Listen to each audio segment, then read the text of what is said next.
नमस्कार दोस्तों, मेरा नाम है आशुतोष और आप देख रहे हैं डायनामिक इम्पल्शन। आज के इस वीडियो में हम बात करेंगे 11 मार्च 2022 के करंट अफेयर्स की और ज्ञान को कभी भी छोड़ना नहीं चाहिए, इसलिए वीडियो को अंत तक अवश्य देखिएगा।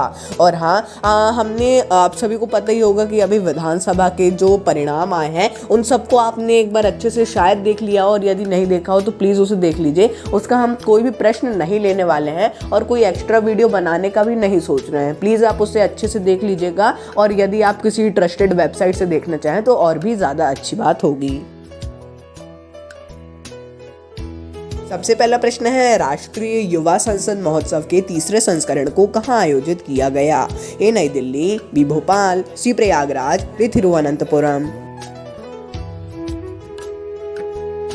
And the right answer is New Delhi. तो हाल ही में राष्ट्रीय युवा संसद महोत्सव के तीसरे संस्करण को नई दिल्ली में आयोजित किया गया है। ये देखिए, इसका तीसरा संस्करण था, इसके पहले भी 2 चरण हो चुके हैं इसके। अब ये इम्पोर्टेंट है कि इसे आयोजित किया गया था, इसका नाम याद रखिएगा, और फोटोज वीडियोस देखना चाहें तो देख सकते हैं। और इसमें जो उपस्थित युवा थे उनको स्वयं केंद्रीय मंत्री नीतीश प्रामाणिक ने प्रमाण पत्र वितरित किए हैं। ये उतना ज्यादा इम्पोर्टेंट क्वेश्चन नहीं रहेगा। अगला प्रश्न है, कौशल्य मातृत्व योजना को किस राज्य ने शुरू किया? A Rajasthan, B Chhattisgarh, C Maharashtra, D Punjab. And the right answer है छत्तीसगढ़। तो हाल ही में छत्तीसगढ़ राज्य सरकार ने कौशल्य मातृत्व योजना को शुरू किया है। इसके तहत जो दूसरी बालिका होगी उसकी माता को 5,000 रुपए आर्थिक सहायता दी जाएगी। इसकी और भी शायद कंडीशंस हो, यदि आपको इसके बारे में जानना है तो और कंडीशंस अवश्य देख लीजिएगा इसकी, और इसके बारे में अवश्य जानिएगा। ये याद रखिएगा कि छत्तीसगढ़ सरकार ने इसे लॉन्च किया है। अगला प्रश्न है, साहित्य उत्सव को किसने शुरू किया?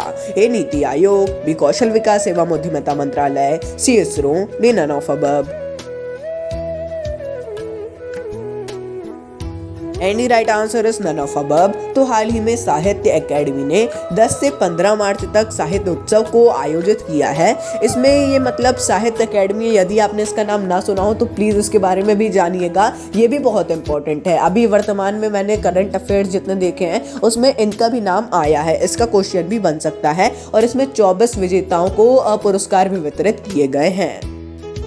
अगला प्रश्न है, भारत ने किसके साथ प्रौद्योगिकी और नवाचार सहयोग के लिए समझौता किया? A Vietnam, B Singapore, C Thailand, D Canada.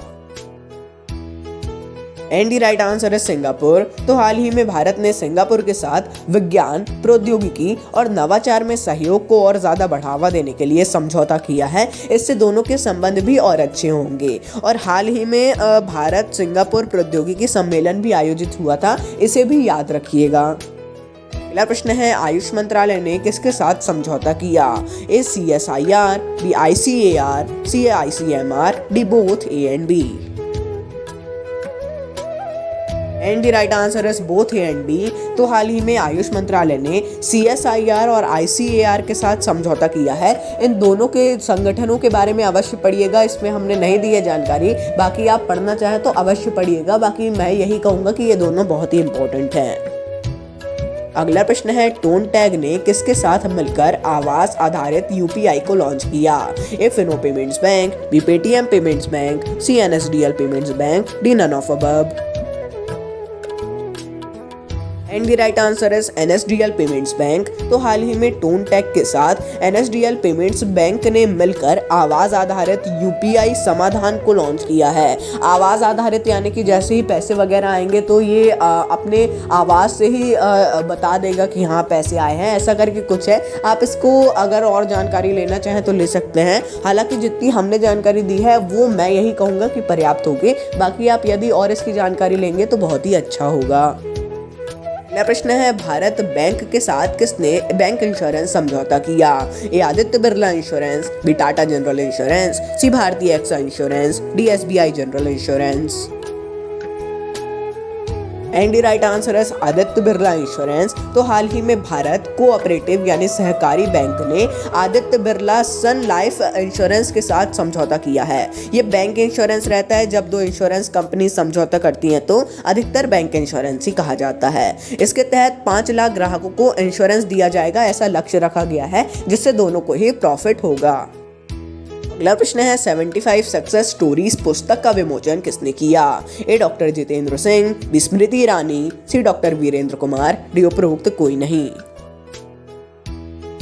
And the right answer है डॉक्टर जितेंद्र सिंह। तो हाल ही में केंद्रीय मंत्री डॉक्टर जितेंद्र सिंह ने 75 success stories of Indian women scientist पुस्तक का विमोचन किया है और इससे महिलाओं को प्रौद्योगिकी में और भी ज़्यादा बढ़ावा दिया जाएगा, ऐसा भी बोला गया है। ये पुस्तक यदि आपके पास समय हो और यदि आपके पास ये पुस्तक हो या फिर आप चाहें तो ले सकते हैं और इसे अवश्य पढ़िएगा यदि आप ले सकें। हालांकि ना भी पढ़ेंगे तो भी चलेगा, बाकी हमने जानकारी दी है उसको पढ़ना आवश्यक है। अगला प्रश्न है हाल ही में किसने अपना बजट पेश किया? A Haryana, B Goa, C Kerala, D Uttarakhand. And the right answer is Haryana. तो हाल ही में हरियाणा के मुख्यमंत्री मनोहर लाल खट्टर ने अपना बजट पेश किया है। यह बहुत सी सामाजिक सेक्टर्स को बढ़ावा दे रहा है और हाल ही में एक और राज्य ने भी पेश किया है, आपको उसका नाम कमेंट सेक्शन में बताना है। तो दोस्तों ये था अंतिम प्रश्न, मिलते हैं अगले वीडियो में। नमस्कार। Dynamic impulsion.